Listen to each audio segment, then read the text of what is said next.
Good morning student, welcome to online classes conducted by St. James School and College। ये video कक्षा 5 के विद्यार्थियों के लिए हिंदी साहित्य का वीडियो है, जिसमें आज हम पढ़ेंगे पाठ 8 पुष्प की अभिलाषा। एक पुष्प क्या चाहता है, क्या उसकी अभिलाषा है, इस पाठ के माध्यम से बताया गया है। ये पाठ माखनलाल चतुर्वेदी के द्वारा लिखित है और इस पाठ के माध्यम से कवि ने बताया है, कवि ने अपने आप को पुष्प की जगह रखा है और बताया है कि वीर सैनिकों को श्रद्धांजलि देते हुए उनके स्थान को सर्वोपरि बताया है। कवि ने पुष्प को माध्यम इसलिए बनाया है क्योंकि जिस तरह पुष्प का जीवन दूसरों की प्रसन्नता के लिए समर्पित होता है, उसी तरह एक सैनिक का जो जीवन है वो उसके देश के लिए समर्पित होता है। तो आइए देखते हैं कि कवि ने अपने आप को पुष्प की जगह रखकर क्या कहा है इस कविता के माध्यम से। तो पहले मैं इस कविता का वाचन करूंगी। चाह नहीं मैं सुरबाला के गहनों में गूंथा जाऊं, चाह नहीं मैं सुरबाला के गहनों में गूंथा जाऊं, चाह नहीं प्रेमी माला के विद प्यारी को लग जाऊं। फिर आगे कवि कहता है, चाह नहीं देव शीश पर चढ़ूं, भाग्य पर इठलाऊं, चाह नहीं सम्राटों के सब पर हे हरि डाला जाऊं। मुझे तोड़ लेना वनमाली, मुझे तोड़ लेना वनमाली, उस पथ पर देना तुम फेंक, उस पथ पर देना तुम फेंक, जिस पथ जावे मातृभूमि पर शीश चढ़ाने, जिस पथ जाए वीर। तो ये थी कविता। अब हम इसके अर्थ को समझते हैं कि कवि क्या कहना चाह रहा है। तो चाह नहीं मैं सुरबाला के गहनों में गूंथा जाऊं। कवि ने अपने आप को पुष्प की जगह रख के कहता है कि इसमें कि यद्यपि यह संसार जो है वो सौंदर्य को महत्व देता है, लेकिन मेरी यह इच्छा नहीं है। चाह मतलब इच्छा या मेरी यह अभिलाषा, चाह मतलब इच्छा अभिलाषा, या मेरी इच्छा या अभिलाषा नहीं है कि मैं किसी सुरबाला अर्थात किसी देवी के गहनों में गूंथा जाऊं या उसके गहनों में मैं कूद कर उसकी शोभा को बढ़ाऊं। चाह नहीं प्रेमी माला में विद प्यारी को लग जाऊं, और मेरी यह भी इच्छा नहीं है कि मैं किसी प्रेमी युगल का माला बनूं। आगे कवि कहता है, चाह नहीं देव शीश पर चढ़ूं, भाग्य पर इठलाऊं, चाह नहीं सम्राटों के सर पर हे हरि मैं डाला जाऊं। तो आगे कवि कहता है कि मेरी यह भी इच्छा नहीं है कि मैं देवों के शीश मतलब मस्तक पर या देवों के सामने मैं चढ़ूं और अपने भाग्य पर गर्व करूं, और मैं साथ में मैं ये भी नहीं चाहता कि मैं सम्राटों पर या राजाओं के शवों पर चढ़ाया जाऊं। मुझे तोड़ लेना वनमाली, उस पथ पर तुम देना फेंक, मातृभूमि पर शीश चढ़ाने, जित पथ जावे वीरनी। तो आगे कवि कहता है कि हे वनमाली, हे ईश्वर या हे वनमाली, यहाँ वनमाली को ईश्वर माना गया है कि हे वनमाली मुझे तोड़ लेना और मुझे उस पथ पर डाल देना या उस पथ पर फेंक देना जिस पथ पर देशभक्त शूरवीर अपने प्राणों की आहुति देने के लिए जाते हैं। मैं उनके पैरों के तले आकर अपने आप पर फक्र महसूस करूँगा या अपने आप पर गर्व महसूस करूँगा। तो ये थी कविता और उसका अर्थ। और इस पाठ के माध्यम से या पुष्प के माध्यम से जो कवि ने त्याग और देश प्रेम की भावना को दिखाया है या उसको महत्व दिया है। अब आइए हम पाठ के अभ्यास कार्य की ओर बढ़ते हैं, जो आपको अपनी पुस्तक में पेंसिल से फिल करना है।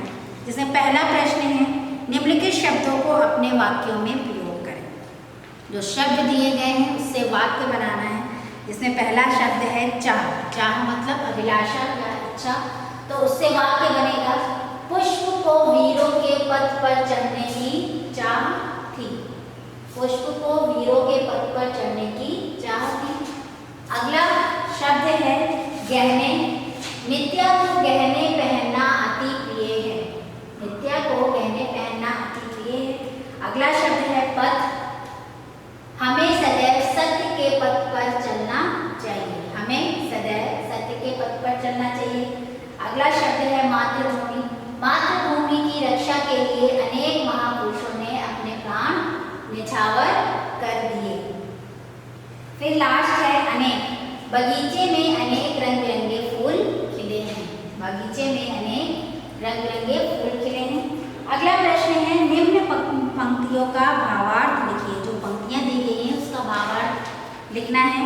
तो पंक्ति है, मुझे तोड़ लेना मन माली, उस पथ पर तुम देना फेर, मातृभूमि पर शीश चढ़ाने, जिस पथ जावे वीर अनेक। तो इसका भावार्थ है वो है, कवि कहता है कि हे वनमाली, तुम मुझे तोड़कर उस राह पर फेंक देना जहाँ शूरवीर मातृभूमि की रक्षा के लिए अपना शीश चढ़ाने जा रहे हैं।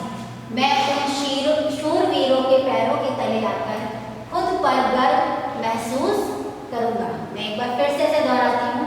कवि कहता है कि हे वनमाली, तुम मुझे तोड़कर उस राह पर फेंक देना जहाँ शूरवीर मातृभूमि की रक्षा के लिए अपना शीश चढ़ाने जा रहे हूँ। मैं उन शूरवीरों के पैरों के तले आकर खुद पर गर्व महसूस करूंगा। अगला भाषा अध्ययन का पहला प्रश्न है, निम्न शब्दों के दो पर्यायवाची लिखें।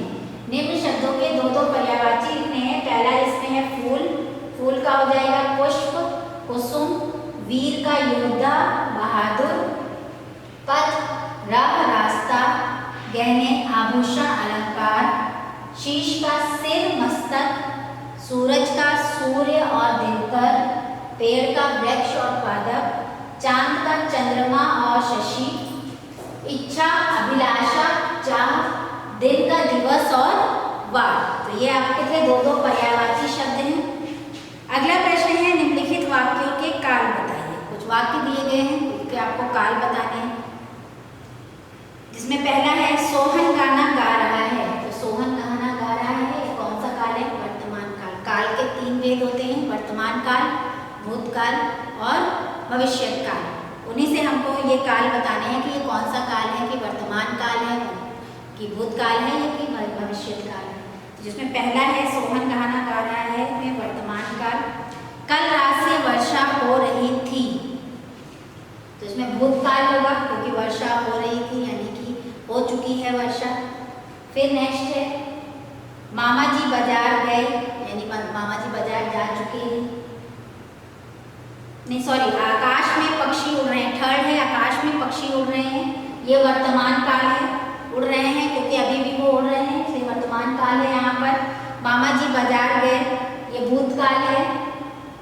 फिर नेक्स्ट है, कल हमारे घर पूजा है। कल हमारे, यानी कि अभी पूजा हुई नहीं है, आने वाले समय में होगी, इसलिए यहाँ पर भविष्य काल होगा। हम दिल्ली घूमने जाएंगे, अभी गए नहीं हैं और अभी जाने की बात की जा रही है, इसलिए यहाँ पर भविष्य काल है। मैं एक बार फिर से इसे दोहरा देती हूँ। सोहन गाना गा रहा है, वर्तमान काल। कल रात से वर्षा हो रही थी, भूतकाल। आकाश में पक्षी उड़ रहे हैं, वर्तमान काल। मामा जी बाजार गए, भूतकाल। कल हमारे घर पूजा है, भविष्यत काल। और हम दिल्ली घूमने जाएंगे, भविष्यत काल। तो ये था पाठ का अभ्यास कार्य, जो आपको अपनी पुस्तक में पेंसिल से फिल करना है और साथ में याद भी करना है।